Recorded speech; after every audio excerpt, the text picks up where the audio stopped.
नमस्कार मंडळी, स्वागत आहे आपलं संगीता सोमी किचन मध्ये। चला तर मंडळी, आज आपण नॉनव्हेजची रेसिपी बघूया। खूप दिवस झालं नॉनव्हेजची रेसिपी अपलोड झालेली नाही, तर आज मी बनवणार आहे राऊ मासा। अतिशय चवीला भन्नाट असा लागतो आणि अगदी मोजक्या साहित्यात तयार करता येतो। एकदम गावरान पद्धतीने ही आम्ही रेसिपी बनवलेली आहे। त्याचबरोबर इथं मी लोळ्यांचं कालवण बनवलेलं आहे, त्याची रेसिपी मी YouTube वरती अपलोड केलेली, ती तुम्हाला पाहता येईल। अतिशय चवीला खूप छान आणि चविष्ट असं हे कालवण बनतं, तर नक्की ही रेसिपी तुम्ही बघू शकता। चला तर आता आपण राऊ मासा फ्राय कसा करायचा त्याची रेसिपी पाहूया। एकदम सोपी रेसिपी आहे आणि कमी साहित्यात तयार होते। आता इथे मी अर्धा किलो राऊ मासा घेतलेला आहे। अर्धा किलोला थोडासा जास्त असेल, कारण की हा मासा घेताना पूर्ण मासा घ्यायला लागतो, त्यामुळे मी एक मासा घेतलेला आहे। अर्धा किलोला थोडासा जास्त आहे। आता आपण हा पाण्यामध्ये स्वच्छ धुवून घेऊया। साफ करत असताना काय करायचे, याच्या जे मधी काळपट अशा पद्धतीचा बघा आवरण असतं, तर ते काढून घ्यायचे पूर्णपणे। त्यामुळे काय होतं, आपण जेव्हा मासा बनवतो आणि हे आवरण जर काढलं गेलं नाही तर आपल्या कालवणामध्ये फ्राय करतो त्याच्यामध्ये मिक्स होतं आणि मासा आहे तो आपल्याला कडवट लागतो। त्यामुळे स्वच्छ करत असताना एकदम परफेक्टली स्वच्छ करून घ्यायचा आहे। आता इथं चोळून मी छानपैकी आतमधलं व्यवस्थित ते सगळं काढून घेतलेलं आहे आणि जो काळा भाग आहे तो पण आपण हाताने चोळल्यानंतर लगेच निघला जातो, तर तोही आपण साफ करून घ्यायचा आहे। तर अशा पद्धतीने 2 ते 3 पाण्यातून छान मी स्वच्छ नळाखाली धुवून घेतलेले आणि त्यानंतर आपण चाळणीवरती ठेवून घेऊया। आता इथं मासा मी स्वच्छ धुवून घेतलेला आहे, चाळणीवरती नितळत ठेवला 1-10 मिनिटांसाठी। तोपर्यंत आपण आता इथं मसाले तयार करूया।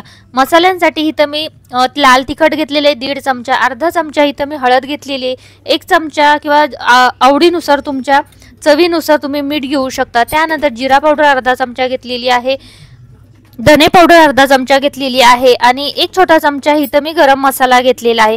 तुम्ही कोणताही गरम मसाला घेऊ शकता किंवा मग तुमच्याकडे किचन किंग मसाला असेल, फिशचा मसाला असेल तर तोही घेऊ शकता। इथं मी सगळे मसाले आहेत ते आता मिक्स करून घेते आणि त्याच्या बाजूला मी 1 चमचा भरून अद्रक लसूणची पेस्ट घेतलेली। आता आपण ही मच्छी घेतली होती ती चांगली निथळलेली, आता त्याला सुरुवातीला आपण अद्रक लसूणची पेस्ट आहे ती सगळ्या मच्छीला आहे ती चोळून घ्यायची व्यवस्थित।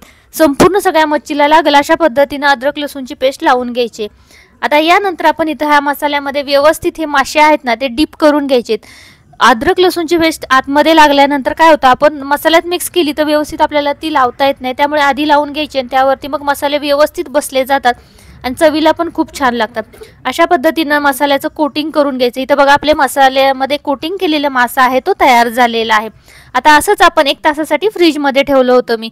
आता 1 तास झाल्यानंतर आता आपण हे मासे ते तळायला घेऊया। कोणताही फ्राईंग पॅन घेऊ शकता किंवा मग आपण साध्या तव्यामध्येही चपातीच्या तळल्या तरीही चालू शकेल। आता इथं मी कॉर्नफ्लॉवर घेतलेला आहे आणि तो एका डिशमध्ये असा पसरवून घ्यायचा आहे। त्यामध्ये जे मासे आहेत ते असे डीप करून घ्यायचे।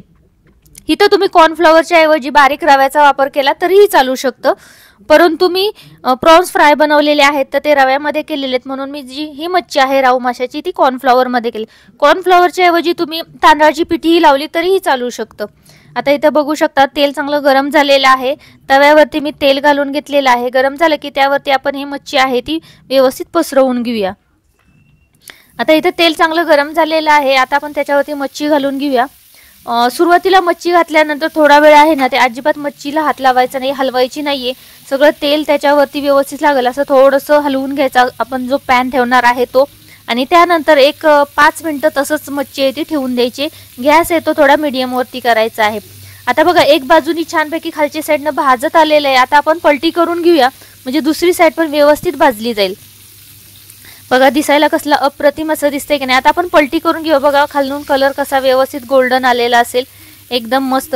आणि जसं हा मासा आहे ना भाजत जाईल तसा एक सुवास सुटलेला जातो।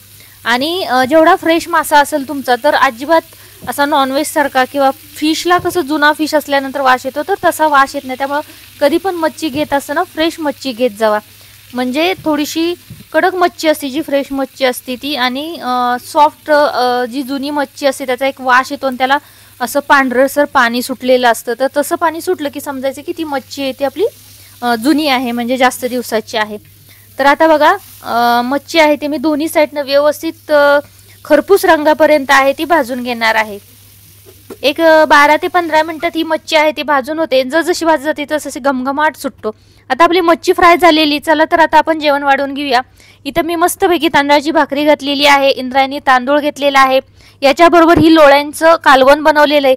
तुम्ही लोळ्यांचं कालवण नसेल बनवत आणि नुसतं फ्राय बनवत असाल तर नक्की अशा पद्धतीचं एकदा गावरान पद्धतीने बनवलेलं, अगदी थोडक्या मसाल्यांमध्ये बनवलेलं तुम्ही ही लोळ्यांचं कालवण बनवू शकता. संगीता सोमी किचनवरती तुम्हाला पाहायला भेटेल. आता बघा आपला राऊ मासा कसला एकदम सॉफ्ट असा तयार झालेला, बघूनच तोंडाला पाणी सुटते ना. मग नक्की ही रेसिपी बनवून बघा. रेसिपी आवडली असल्यास आणि इथपर्यंत जर तुम्ही व्हिडिओ बघत असाल, रेसिपी आवडली असेल तुम्हाला, तर नक्की चॅनलला लाईक, शेअर आणि सबस्क्राईब करायला मात्र विसरू नका.